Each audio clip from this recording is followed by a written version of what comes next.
Welcome to Growing Storytellers, a helicopter stories podcast for anyone who works with children aged 2 to 7 years old.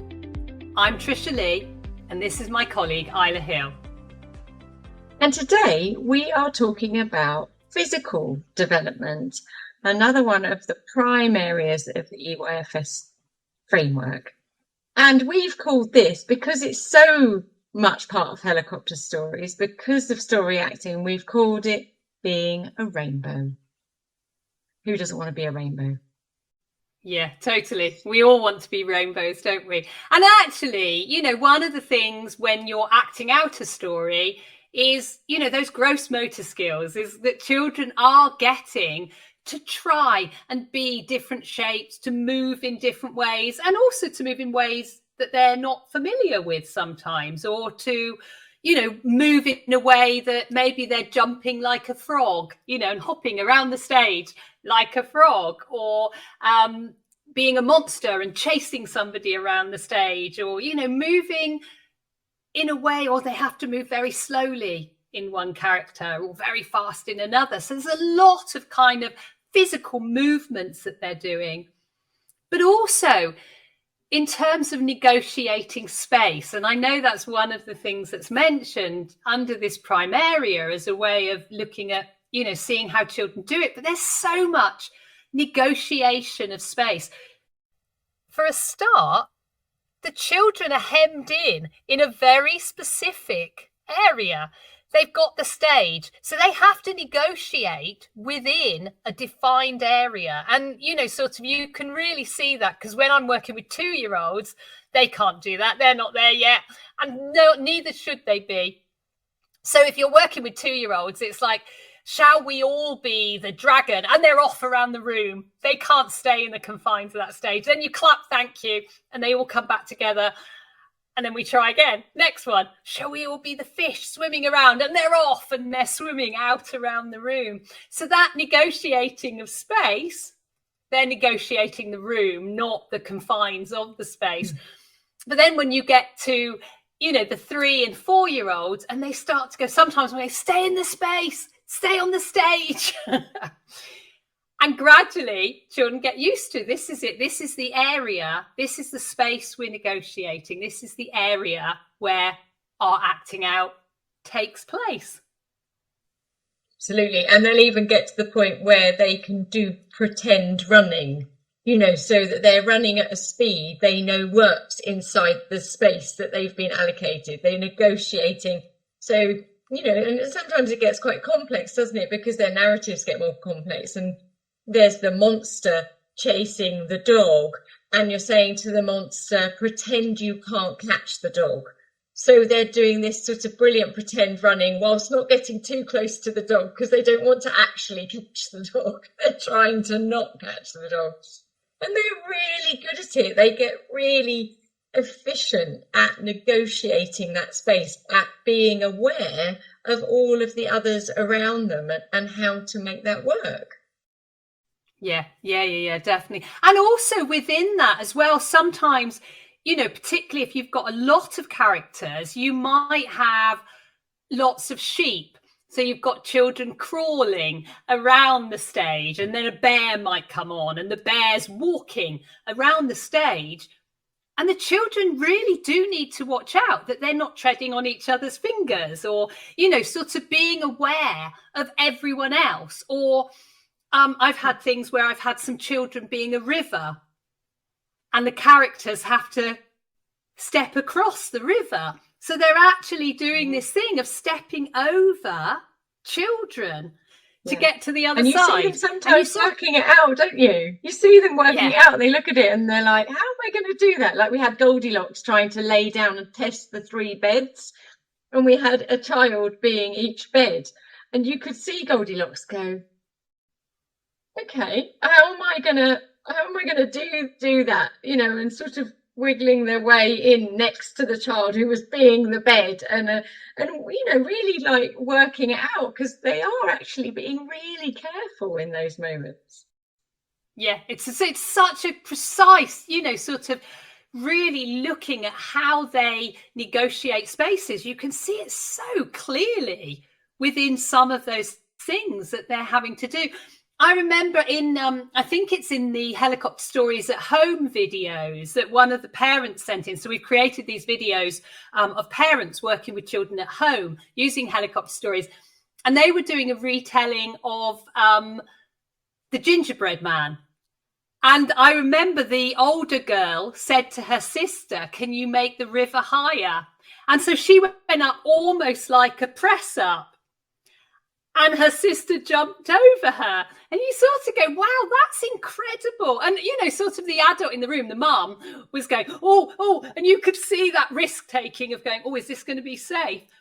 But she'd worked it out. This is what I want. I want you higher. The river's flooding. So we want that to be higher. And I'm going to jump over the river and physically do that. And that's just incredible, isn't it? In terms of really going, how do we work physically and how do we recognize the physical work that children are doing just through getting involved in acting out a story and pretend? It's the physical development that happens within play, really, isn't it? But it's getting that chance to spotlight that and see what's happening, you know, within our rooms, within our classrooms as well. So. And of course, it gives the other children a chance to do it too, because they see someone go, oh, you know, I'm going to fly like this today. So they all go, oh, I'm going to fly like that too, rather than my normal wings, you know, and it gives other people to have a chance at doing that action, you know, which also pushes them physically because another child has done it. And so they think, oh, I'll have a go at that. So they're offering that how to each do other. I do it? Yeah, how do I do it? Are my hands close to my arms? Are my hands further away? So, you know, you're seeing different ways. And that's actually how we learn to develop physically, isn't it? Is we learn by watching other people and going, oh, I like that. I'll borrow, as well as borrowing bits of their story, we're borrowing the way that they act, the way that they become or impersonate those characters or those objects. And talking about objects, I mean, that's another way in terms of where we can really look at how the children are working in terms of their physical development. And I mean, I've done things in stories. There's a story that I use a lot as an introduction with a group of children that has a waterfall in it. And so I'll often ask the group, you know, sort of, I've got a group of children, that 1, 2, 3, could you come and be the waterfall? And sometimes if I see they don't know it, because it's a story I'm introducing, I'll say it's water falling over rocks. Can you show me how you do it? And then looking at how the three of them negotiate together. And it might be that one of them starts and they're kind of just moving their hands up and down, or one of them might bend down and, you know, sort of, so you kind of get that feeling of the waterfall rumbling down. But it's incredible. It's like, you know, to actually, they're quite difficult skills. It's that thing of taking something and making it 3D. So we're taking a word and we're going, how? And you're going to be that bit, and I'm recognizing your bit whilst I'm going, oh, so if you're, say we're being a car, and I noticed you've gone like this to be like the windscreen, and I think, well, oh, okay, so you've I'll put your be the hands wheel, up in I'll the get air. down on the floor. Yeah, so there's all these different things that I'm seeing you. We're talking, you know, more simple things like being a castle. You know, sometimes it might be a very big castle. You might have 4 children because actually lots of action takes place inside the castle. Or you might have a house and you might need a door. And so everybody's got to work out who's going to do what, how we're going to stand here, etc., etc. And there's a lot of skills involved there. Yeah, definitely. I love that moment of going, I wonder how you're going to build the castle, or 1, 2, 3, can you be a tower? I wonder how you're going to do that. And I love it. I love just sitting and watching the children negotiate. And it might be that one child goes, oh, I'm going to hold my hands up, and another might want to, you know, bend over and be sort of like a rock or something, and, you know, alongside it, but they are negotiating together. They're working together to find, how do we become that? What what way do we build this? How do we become a rainbow? What do we do? What does a rainbow look like? How could we use our bodies to do that? Yeah, and absolutely. you can also, and sometimes, children support each other in that, don't they? They, maybe somebody goes, I don't know how to be a rainbow, and there's a lot of support that the children can offer each other, because I think sometimes practitioners think to themselves, oh, should I then, if they don't know how to be a rainbow, should I show them? But actually, you've got all these children around you, you never have to be the person showing them how to be a rainbow or whatever it might be, because you've got these children who will all have so many ideas that they can offer and say, how about you do it like this? And that child can go, oh yeah, right with that, thanks. And so they're there to support each other in that. Yeah, totally.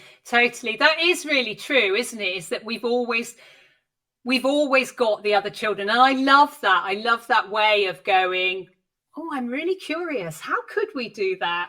And so it's not going, I know the answer, try and guess what I'm thinking. And that's the good thing about these questions. How are you going to show that you're a castle? Can you show me? I'm really curious. There's no wrong or right answer. If they all lay on the floor, oh, it's a lying down castle. It's fine. You can't be wrong in that, because I'm curious to see, not going, I know how to build a castle. Can you build the castle I want? Which would be a very different way of looking at it. And the other thing that is really key within all of this is the word pretend. Because actually, and you mentioned it a bit earlier, but it is that thing of, we use pretend a lot when we're getting children to work physically. Pretend to sit on the horse, pretend to climb the wall. So we're not asking them to really sit on the horse and give their friend a bloody nose because they collapse. We're going, can you pretend? And you see children negotiating that. How am I going to do it? So maybe I straddle, they're bent down as the horse crawling, and I straddle over them, but I don't actually sit down and put my weight on there. And it saves a lot of collapsed horses or collapsed buildings. Can we see Spider-Man pretend to climb the building? Don't really climb up your poor friend, just pretend. And immediately they go, yeah, I'll just pretend that, yeah, of course. They get it. Yeah. It's the currency of children, isn't it? Pretend is the currency of children. They understand, they know pretend. So actually, just by adding that in, we're inviting them to do it and to show how they would do something and work physically in that way, because they're pretending. It's not real. It's only pretend. Yeah. And they look at you like, oh, well, you should have said pretend. Yeah, sure, I can do that. Yeah, I know that. No problem. I know. Yeah. And of course, that's the key word when we are talking about fighting. Yes, in children's stories. Absolutely key. And even to this day, and 20 years on, and even with classes I've worked with for years, I still say, remember, when we do fighting, it's just pretend. There's no touching. We're really clear, even though, there are classes that know it really well and have got brilliant spatial awareness, great self-control.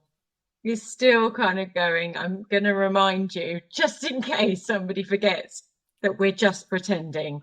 We need to be aware of everybody around us when we're doing these scenes that are very physical and, would be very demanding of an adult, let alone a 4-year-old. Well, it's that thing, isn't it? That it's, fighting, when you take that into theatre, and this is theatre that we're talking about. We are bringing theatre into the classroom. Children are on a stage and they are acting. And it's pretend. The fights that you see in theatre aren't real. The fights that you see on film aren't real. They are staged. And that actually, it's highly skillful. And in terms of physical development, the skill that you need to pretend that you're fighting with somebody, to pretend that you're punching, but you're not actually physically touching anyone, that you're moving, that you're missing them, that you're actually, sort of moving your hands in that way. And you see children very contained within that.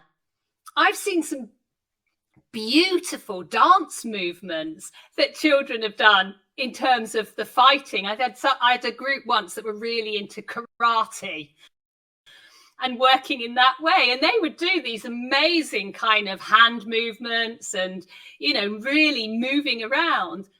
But it was so cooperative. They were working together so well, and physically they were controlling themselves so well. And that because we're allowing that to happen on the stage, we're supporting that physical development, that control, that physical control to happen outside of that as well. And a lot of practitioners have talked about how that has supported their children outside of the stage in being better at cooperating, at working together in the role play area, because they're practiced at it. They've rehearsed it lots of times. They're really good at it. You know, like actors become really good through rehearsal. The children are doing that. They're rehearsing, how do I pretend to do this particular thing really well, really carefully, and nobody get hurt, and for that to work really well. And my friends enjoy doing that together because it becomes enjoyable because they're really good at it. Yeah, definitely. And it also, that moves on to really thinking about how we negotiate that space with children, the stage with children, because it is, you know, I mean, normally my stages are the size of about 30 children, because that's how many I have to have sitting around it. But it's not a massive space. It's not like, you know, the hall. It's in the classroom. It's the carpet. It's about the size of an average classroom carpet.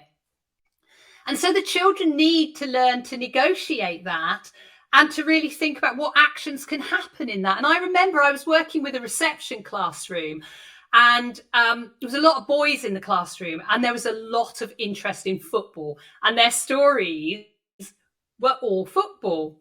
I'd sort of like, and this is my first session with this class where I'd scribed their stories, and it was so-and-so kicks to so-and-so, and Johnny kicks to Mark, and Mark kicks to Andrew, and Andrew kicks to Bill, and, you know, just these whole things. And I was going, wow, how are we going to act these out? But I trust the child. I go into, this is all right. I'm going to see what happens. So I sat down when we were about to act them out, and I kind of said, just be careful, you know, and I started. But the kicks, they weren't normal kicks. They weren't just kicking a ball. Their legs came up really high. And I sort of was going, oh my God, someone's going to get hurt. I was so worried that somebody was going to get hurt. And I was just kept going, be careful, it's only pretend, be careful, from the stage. And after that story had finished, we clapped, thank you, sat down, and I just said to the children, I said, I was really scared. They did brilliantly. Actually, they had a lot more negotiation of space skills than I gave them credit for. But I was going, someone's going to get hurt. And so my, you know, sort of responsible brain was getting really anxious. So I kind of like went, okay, let's see, what could we do? And they said, oh, let's stand up and let's pretend kick. That'll be all right. That's how we can do it. And so we had a practice, and they just did a little kick. And then I did the next story, which had more football in, legs came back up again. And we kept going. I kept trying to negotiate with them. How can we do this? This isn't working. Your legs are going up too high. And in the end, they said, what if only 4 of us can come onto the stage in any football story, and we have to go to the corners? And actually, that's what, so every time there was a so-and-so kick the ball, they'd all run to the corners of the stage and kick inwards into the stage and then run out. And it had taken a lot of time to negotiate to that. But that came from them. And actually, I thought was genius as a way of solving it. But they felt like they were solving my anxiety as well, because a lot of that was me being frightened that somebody was going to get hurt and working in that way. And real physical control that children show when they're doing helicopter stories. I had one class who, when they told, anytime a house came into a story, they'd get down on all 4s and lift their leg up in the air like a chimney. And that became what all of them did. So it was kind of like this real physical intricacies. And I think that's, you know, for me, that's where this notion of physical development is so key, and we can really observe it in our children during helicopter stories, because we can see how imaginatively they become a range of different objects and carry out a range of different activities. I think that's all we've got time for. So thank you for listening, and we'll see you next time.